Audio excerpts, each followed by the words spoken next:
ભારત દેશ 1947થી આઝાદ થયો ત્યારથી આજ સુધી મુસ્લિમોનું બલિદાન કોઈ ગણતું નથી અને મુસ્લિમોને ટાર્ગેટ કરવામાં આવે કે હમી કો કાતિલ કહેગી દુનિયા, હમારા ही कत्लेआम होगा, हम ही कोते पूरे फिरेंगे कुएं, हमें पे पानी हराम होगा।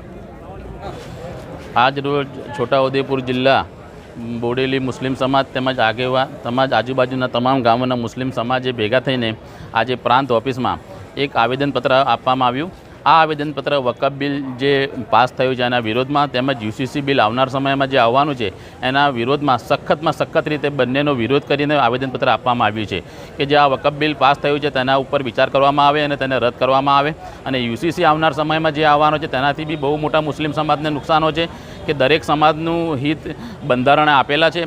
બંધારણ આર્ટિકલ 25, 26, 28, 29 ધાર્મિક સ્વતંત્રતા તેને સંચાલન કરવાના અધિકાર આપેલા છે તેમજ અનુસૂચિત જનજાતિને આ યુસીસીમાંથી બાકાત રાખવામાં આવી છે તેમજ એવો બીજા કેટલા કાયદા છે જે HUF હિન્દુ અનડિવાઇડેડ ફેમિલી એમાં ટેક્સેશનની જે બાબત છે એમાં બી આને ચાલુ રાખવામાં આવેલ છે। તો આવા ભેદભાવ ભરેલા કાયદાથી જે મુસ્લિમ સમાજને જે ડાયરેક્ટ ઇફેક્ટ થાય છે તો અમારું ખાસ બસ આજે મુસ્લિમ સમાજ ભેગા થઈને આવેદનપત્ર આપવામાં આવીને આનો સખત વિરોધ કરવામાં આવેલ છે કે જે આવનાર કાયદો જે આવનાર સમય જે કાયદો આવવાનો છે તેને રદ કરવામાં આવે અને તેનું બિલ વકફ બિલ જે પાસ થયું છે એ બી રદ કરવામાં આવે।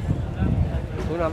સૈયદ મોહસિન અલી। ભારત દેશના જે ભાજપ સરકાર ગેરબંધારણીય વકફ બિલ 2025 અને યુસીસી જે કાયદો લાવ્યા છે આ લોકો એ તમામ ભારત દેશમાં ગુજરાતમાં અને આજે છોટાઉદેપુર જિલ્લા ઓલ મુસ્લિમ સમાજે તમામ સમાજના લોકો ભેગા થઈને બોડેલી તાલુકા સેવા સદનમાં આવેદનપત્ર આપ્યું છે અને અહીંયાથી અમે છોટાઉદેપુર કલેક્ટર સાહેબને આવેદનપત્ર આપવા જઈ રહ્યા છે।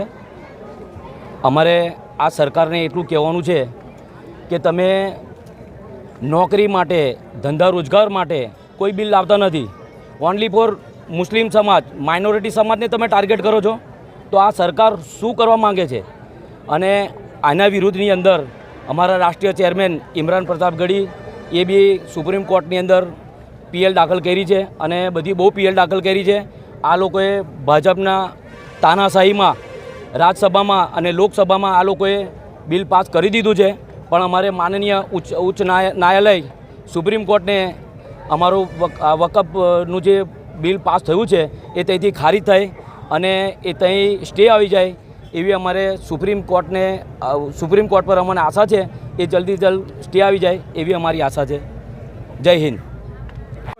આજ રોજ છોટાઉદેપુર જિલ્લા ઓલ મુસ્લિમ તરફથી વકફ બોર્ડ અને યુસીસીનો વિરોધ કરવા માટે અલીપુરા ચોકડીથી બધી પબ્લિક અહીંયા આગળ ભેગી થઈ અને સેવા સદન સુધી મૌન રેલીનું આયોજન કરેલ હતું। સવારના 11 વાગ્યાનો ટાઈમ હતો। અમે લોકોએ અત્યારે આવેદનપત્ર SDMમાં આપેલું છે અને અહીંથી પછી આપવા કલેક્ટર સાહેબને જવાના છે। ભારતના બંધારણ પ્રમાણે દરેક ધર્મના લોકોને પોતાના ધર્મને અનુસરવાની પરવાનગી હોય છે। જ્યારે ભાજપના રાજમાં આ ધર્મનું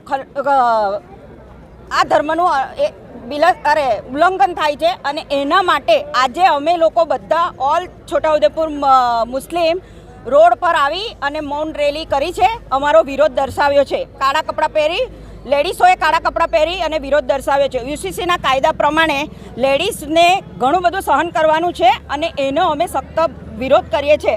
જ્યારે વકફ બિલ 25માં પણ અત્યારે આજે સુનાવણી છે અને એનો અમે વિરોધ કરીને આજે રસ્તા પર ઉતર્યા છે।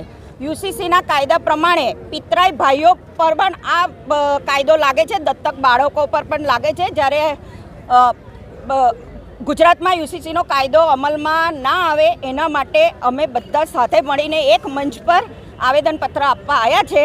અમે ભાજપના અમુક વર્ગના લોકોને કહેવા માંગીએ છીએ કે એ લોકોએ વકફ બિલ પાસ થયું ત્યારે મીઠાઈઓ વેચી છે। અમે એમનું શુક્રિયા કરીએ છીએ કારણ કે એમને મીઠાઈ વેચી એટલે જ આ મુસ્લિમ બધા એક થઈ અને હમણાં રોડ પર આવી અને આ વિરોધ કરે છે। એટલે અમે આ રીતેના જો આ વકફ બિલ ને યુસીસીનો કાયદો અમલમાં આવીને અમારા ધર્મનું ઉલ્લંઘન થશે તો આવી જ રીતે અમે રોડ પર આવીને આંદોલન કરતા રહીશું। છોટાઉદેપુર સહિત રાજ્ય, દેશ અને દુનિયાના સમાચાર જોવા માટે સબસ્ક્રાઈબ કરો તીર સમાચાર અને બેલ આઇકોન જરૂર દબાવો।